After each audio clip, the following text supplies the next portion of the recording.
बरं का? आम्हाला सत्संगच पाहिजे, आम्हाला संतांचा संगच पाहिजे. आता साधं उदाहरण आहे, तुम्हाला संसार करायचंय, प्रपंच करायचा आहे, उद्योग नोकरी व्यवसाय धंदा जर करायचा आहे, तर तुम्हाला ते मार्गदर्शक तेवढेच महत्वाचे आहेत. ते सोडू नका, तुम्ही ते सोडू नका. ते मार्गदर्शक तुम्हाला तेवढेच महत्वाचे आहेत. पण त्यांचं मार्गदर्शन घेता घेता हे सगळं काही कार्य करता करता जरा आपल्या मनाला विचारा ना, हे आपलं संसाराचं झालं, प्रपंचाचं झालं, हिताचं मार्गदर्शक कोणी आहे का? हिताचं सांगणारं कोणी आहे का? आणि सांगू का तुम्हाला, आपले हित जाणणारे फक्त तीनच. आपले हित जाणणारे फक्त तीन. पहिला म्हणजे देव. काय? देव प्रत्येकाच्या हिताचाच विचार करतो. देवाचं नामस्मरण करणारे जे आहेत ना, देवपूजा करणारे जे आहेत ना, देवाचं स्तवन करणारे जे आहेत ना, त्यांची जो देव सेवा करतोय ना, देव नाही आहे म्हणणाऱ्यांची सुद्धा तोच देव सेवा करतोय, विसरून चालणार नाही.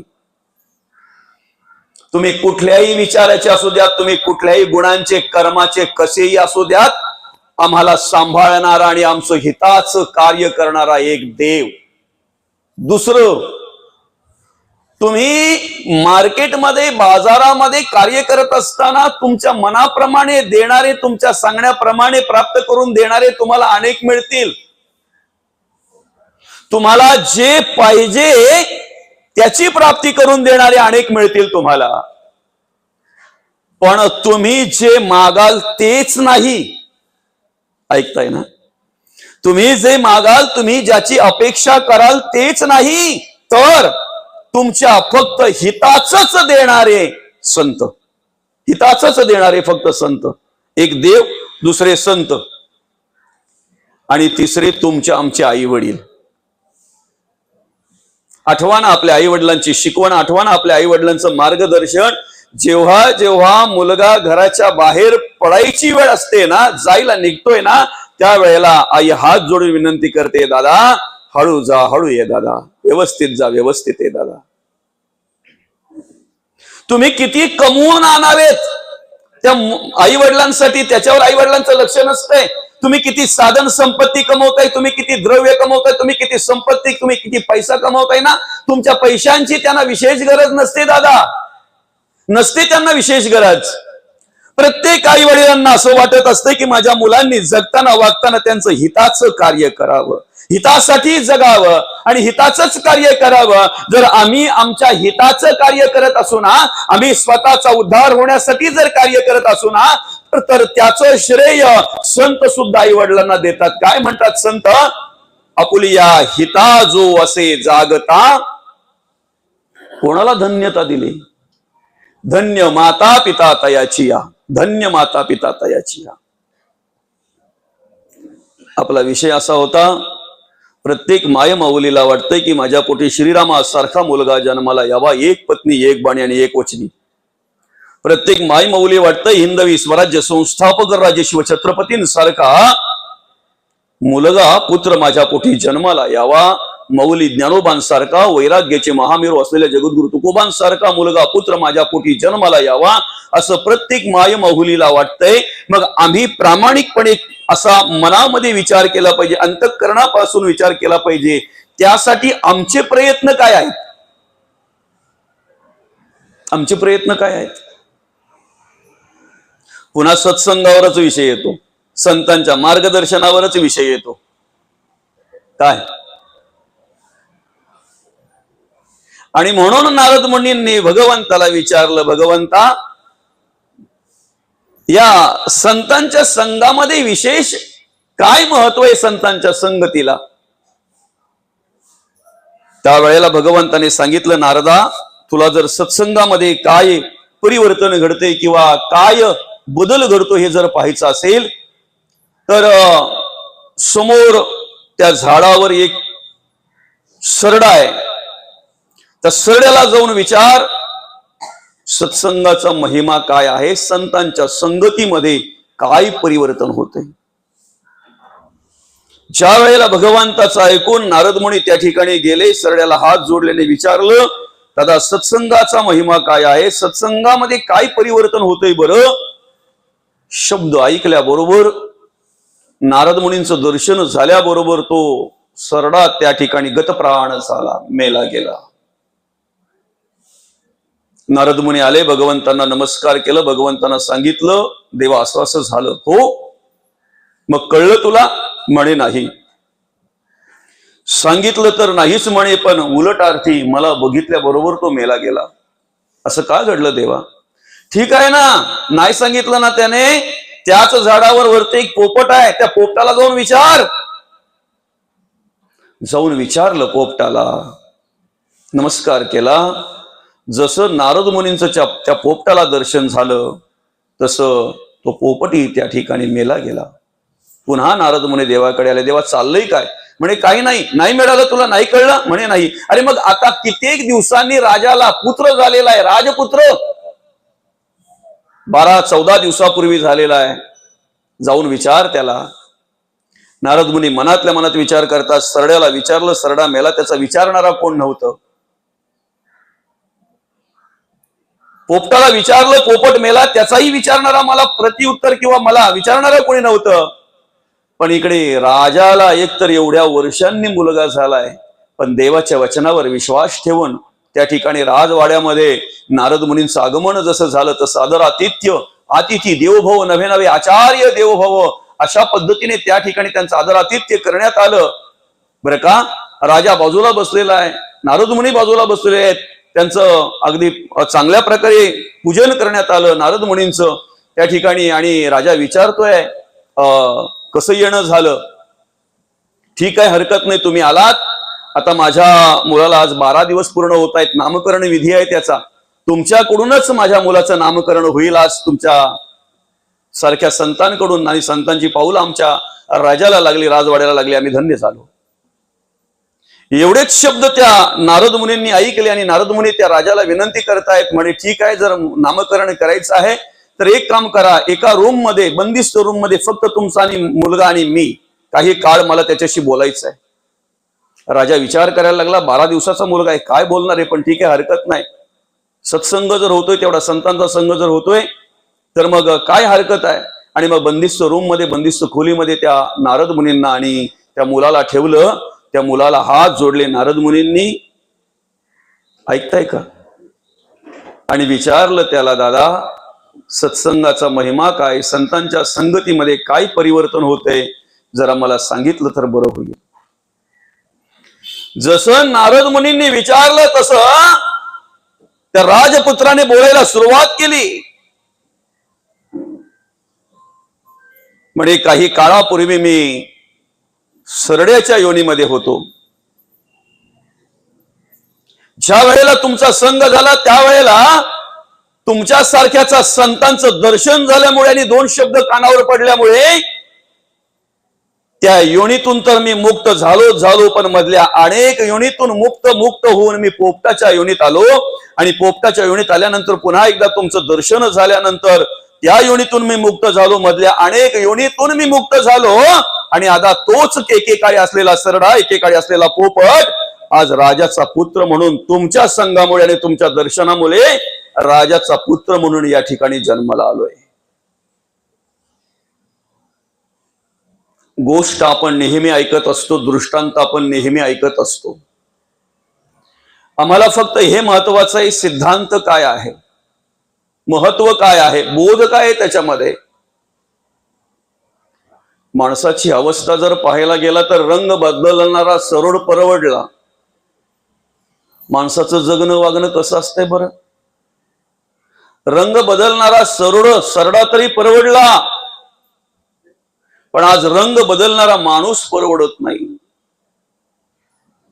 अरे कित्येक वेळेला आम्ही ज्या वेळेला रस्त्यामध्ये प्रवास करतोय ना, त्यावेळेला जर आम्हाला एखाद्या कामानिमित्त जर आम्ही घराच्या बाहेर पडलो आणि एखाद्या वेळी जर आम्हाला मांजर आडवी गेली, तर काही माणसं आजही 5 पावलं मागे येत आहेत, पण संत म्हणतायत मांजर आडवी गेल्यानंतर तुम्हाला 5 पावलं मागे येण्याची अजिबात गरज नाही. कारण मांजर आडवी गेल्यानंतर कधी कोणाचं काम थांबत नाही. कारण मांजरीला सुद्धा अनेक माणसं आडवी गेलेली असतात, पण ती कधी 5 पावलं मागे येत नाही. पण दादा ऐका ना, मांजर जर आमच्या एखाद्या कामाला जाताना आडवी गेली तर काम थांबत नाही. पण एखाद्या वेळी जर एखाद्या कामाच्या निमित्तानं जर आम्ही घराच्या बाहेर पडलो आणि त्यावेळेला जर एखादा माणूस आम्हाला आडवा गेला त्या कामाला ना, तर काम होणार असलेलं सुद्धा थांबलं जात आहे. आणि थांबलेलं काम बघितल्यानंतर तो बोलतो, पेपर हातात येणार होते, सगळं प्रकरण पूर्ण झालं होतं, पण अमुक अमुक माणूस आडवा गेला.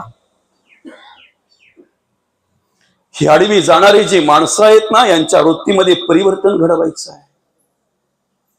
ही वेळोवेळी रंग बदलणारी माणसं आहेत ना, शब्द बदलणारी जी माणसं आहेत ना, जगणं वागण्यामध्ये कार्य करत असताना सकाळी एक, दुपारी एक, संध्याकाळी एक, अशा प्रकारे पावलोपावली बदलणारी जी माणसं आहेत ना, त्यांच्या वृत्तीमध्ये आम्हाला परिवर्तन घडवायचं आहे. त्यांच्या मनामध्ये आम्हाला परिवर्तन घडवायचं आहे. त्यांच्या जगण्या वागण्यामध्ये आम्हाला परिवर्तन घडवायचं आहे. ज्या पद्धतीने त्या सरड्याला संतांचा संग झाल्यानंतर त्या योनीतून तो मुक्त झाला, अनेक योनीतून मुक्त झाला, त्या पद्धतीने आम्हाला सुद्धा संतांचा संग झाल्यानंतर ती कर्म, ते विचार, ते गुण आणि त्याच्यातून आम्हाला मुक्त होता आलं पाहिजे.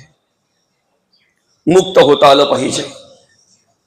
आम्ही आमच्या जीवनाचा मार्ग क्रमण करत असताना 4 अवस्था प्राप्त होत असतात.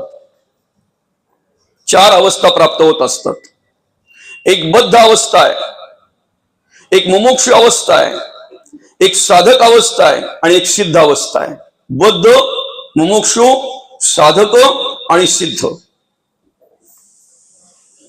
आम्हाला वेगवेगळ्या प्रकारे रंग बदलणारा, वेगवेगळ्या प्रकारे कर्म करण्यासाठी, वेगवेगळ्या प्रकारे विचारात राहण्यासाठी, वेगवेगळ्या प्रकारे गुणात राहण्यापासून, वेगवेगळ्या प्रकारच्या व्यसनाधीन होण्यासाठी विशेष काही करावं लागत नाही. करावं लागतंय. शाळा शिकावं म्हणून तुमच्या गावामध्ये शाळा, मुळाक्षर शिकावीत म्हणून, आम्ही 12 खडी आम्हाला यावीत म्हणून, अंकगणित यावं म्हणून, 12 खडी अंकगणित वाचता लिहिता यावं म्हणून, आम्हाला शिकता यावं म्हणून आमच्या गावात शाळा आहे.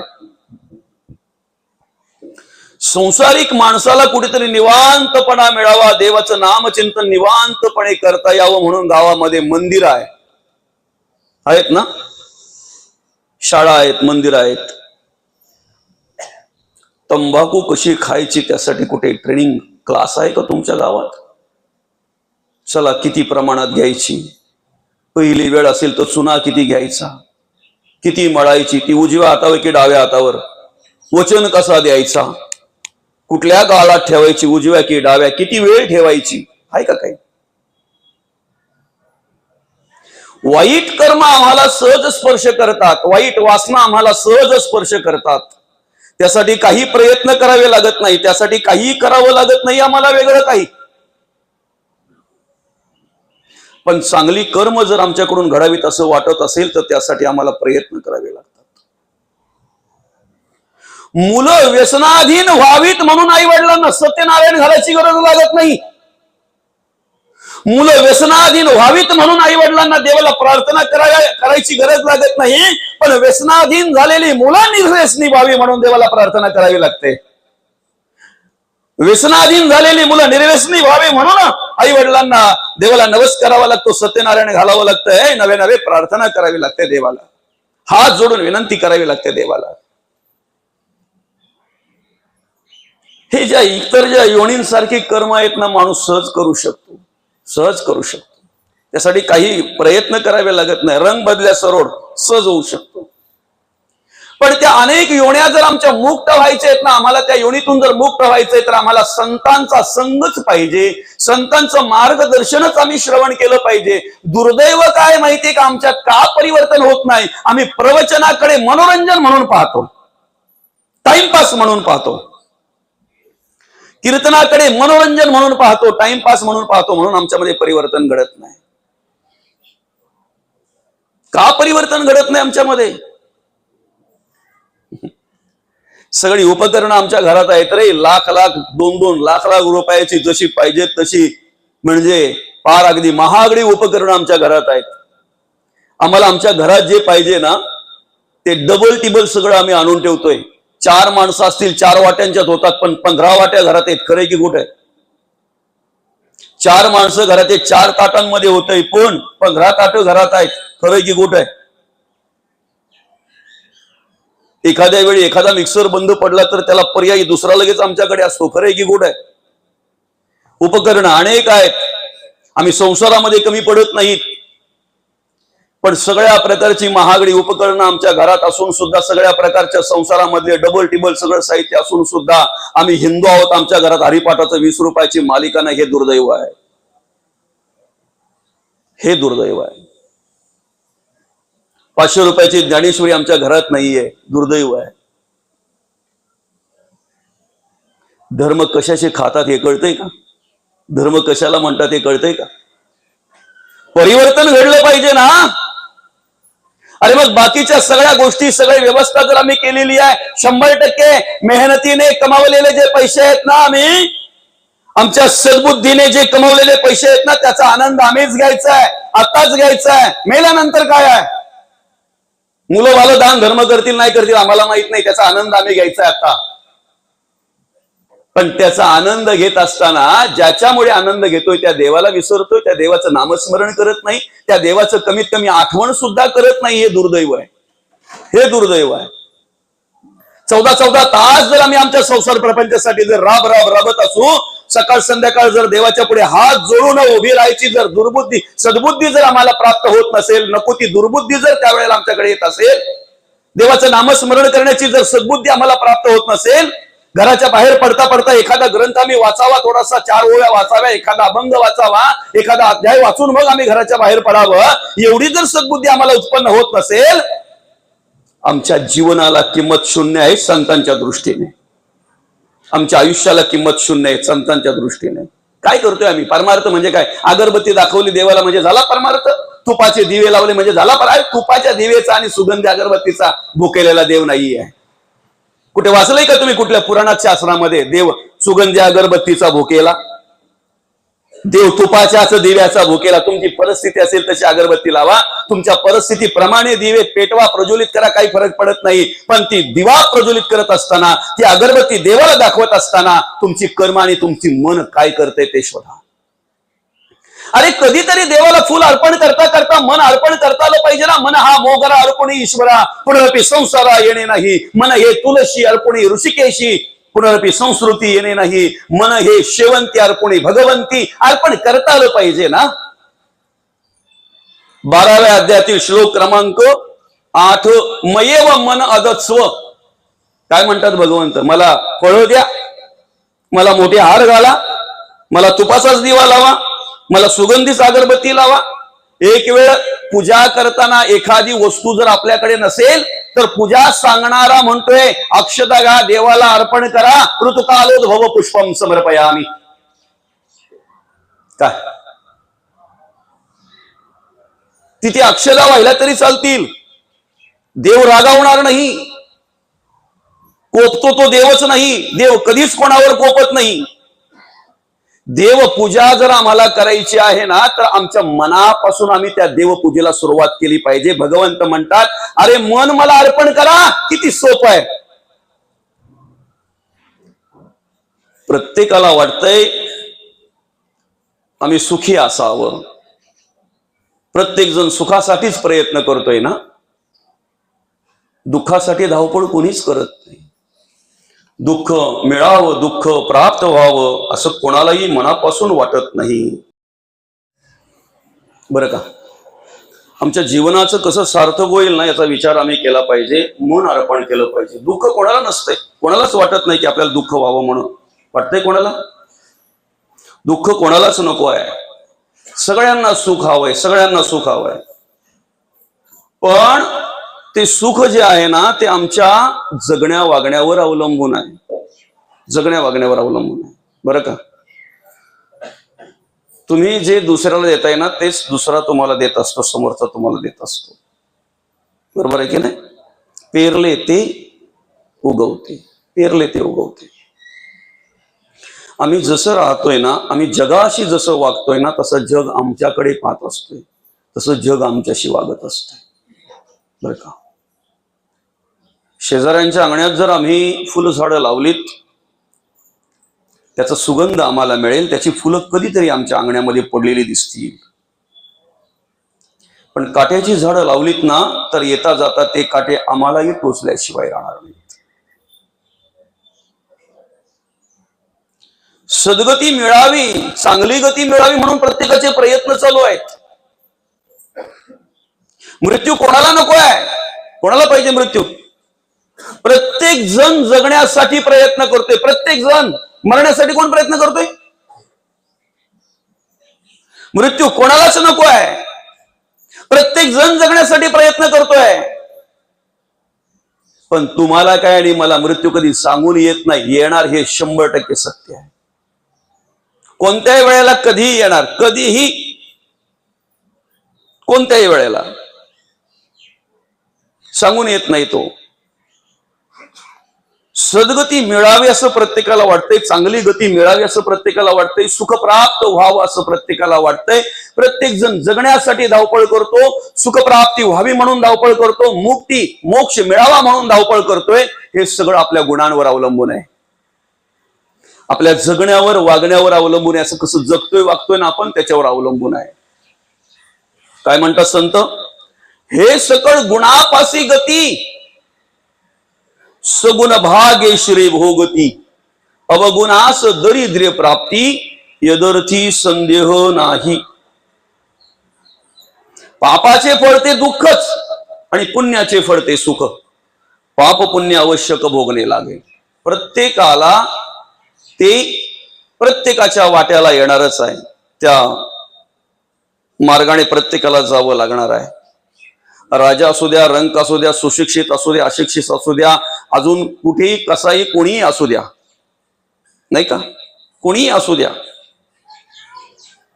मोठा नेता असू द्या, नाहीतर त्याची झेंडी मिरवणारा असू द्या, मृत्यू प्रत्येकाला आहे. कोणाला चुकणार आहे? तो राजा असता मृत्यू आला, 1,00,000 कोटी कबूल झाला तरी सोडेना त्याला मृत्यू काही. जिंदगी एक किराए का घर है, एक ना एक दिन बदलना पड़ेगा. मौत जब तुमको आवाज देगी, घर से बाहर निकलना पड़ेगा. सांझ के बाद होगा सवेरा, देखना है अगर दिन सुनेरा. पाव फूलों पे रखने से पहले तुमको कांटों से चलना पड़ेगा.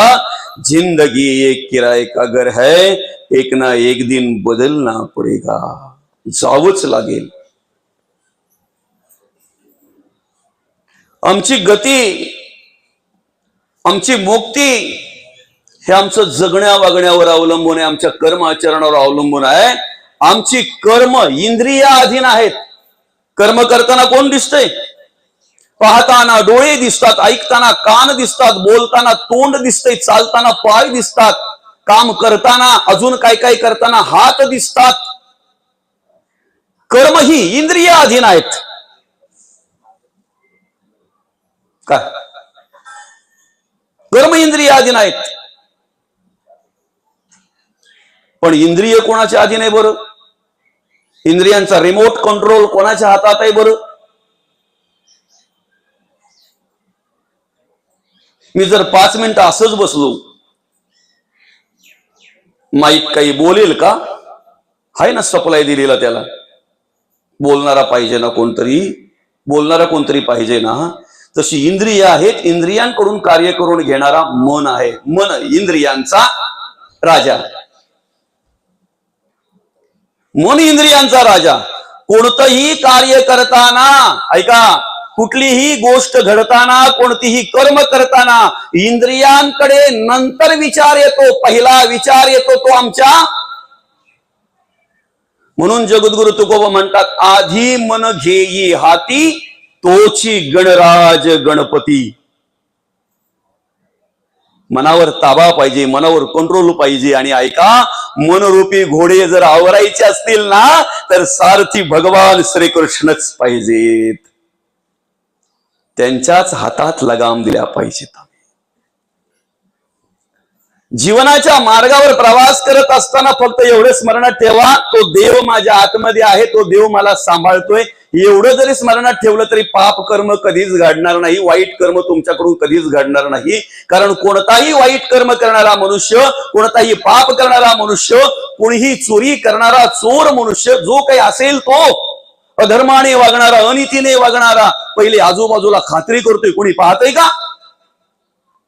आणि त्याच्या मनाची खात्री पटली ना, कोणी पाहत नाही, मग तो चोरी करायला लागतो, मग तो वाईट कर्म करायला लागतो. ज्या दिवशी आमच्या अंतःकरणामध्ये हा विचार असेल ना की व्यक्ती रूपाने जरी कोणी आम्हाला पाहत नसेल तरी अव्यक्त रूपाने जो भगवंत आमची सेवा करतोय, तो अंतरात्मा आम्हाला पाहतोय ना, तो देव आम्हाला पाहतोय ना, त्या चोराच्या वृत्तीमध्ये सुद्धा बदल झाल्याशिवाय राहणार नाही. पोपटासारखा बोलायला लागेल तो रंग बदलणारा सरोड. गोष्ट विसरली की काय तुम्ही? नाही ना? पोपटासारखा बोलायला लागेल. देव काय, धर्म काय, देश काय, आणि बोलतात सुद्धा. अरे काय बोलतोय तो? पण त्याने तिथेच नाही थांबावं ना. त्याने तिथं थांबून चालेल का? बोले तैसा चाले त्याची वंदावी पाऊले. जरा चालता येते का बघावं ना तसं. कर्म आचरण करता येते की बघावं ना तसं. कर्माविना ज्ञान जर असेल तर त्याला किंमत शून्य आहे. आता प्रवचन झाल्याबरोबर जर मागच्या बाजूला जाऊन जर मी तंबाखू काढली, चुना काढला, जर मळत बसून तुमच्याशी बोलत बसलो, माऊली याऊ मध्ये असे सांगतात, काय आहे का परिवर्तन? संतांनी असं कार्य केलं आणि परिवर्तन घडलं, परिवर्तन घडतंय. त्याला कारण काय? आधी चांगल्या प्रकारे वागण्याचा, जगण्याचा, राहण्याचा प्रयत्न संतांनी केला. त्याप्रमाणे चांगल्या प्रकारे वागले, जगले, समाजामध्ये त्याप्रमाणे कार्य केलं आणि आदर्श म्हणून आज आम्ही त्यांच्याकडे पाहून आमच्या जीवनाची वाटचाल करत असतो. कर्माची जोड जर ज्ञानाला नसेल तर त्या ज्ञानाला किंमत शून्य आहे ना. राजासारखं राहता आलं पाहिजे. पोपट तेवढ्यापर्यंतच नाही थांबता कामा, मधल्या सगळ्या योनी मुक्त झाला पाहिजे त्या योनीतून आणि कुठे जन्माला आला पाहिजे. राजाच्या घरात म्हणजे काय?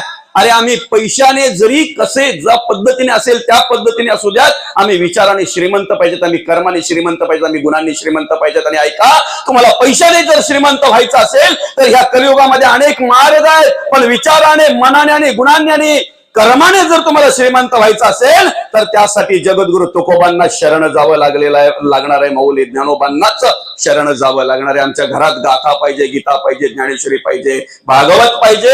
ही श्रीमंती जर विचारांच्या आमच्या घरात असेल ना तर 100% आम्ही विचाराने श्रीमंत होऊ, आम्ही कर्माने श्रीमंत होऊ. आणि ती श्रीमंती आम्हाला अपेक्षित आहे, ती श्रीमंती आम्हाला संतांना अपेक्षित आहे, ती श्रीमंती आम्हाला अपेक्षित आहे. काय म्हटलेलं आहे?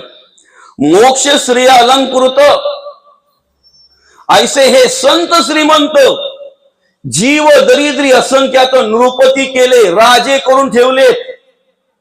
फक्त राजासारखा वागता आला पाहिजे, राजासारखा जगता आला पाहिजे. जो धर्म आचरण करतो ना, जो नीतीने वागतो आणि नीतीने जगतो ना, तो स्वतःच्या मनाचा राजा आहे. काय समजते?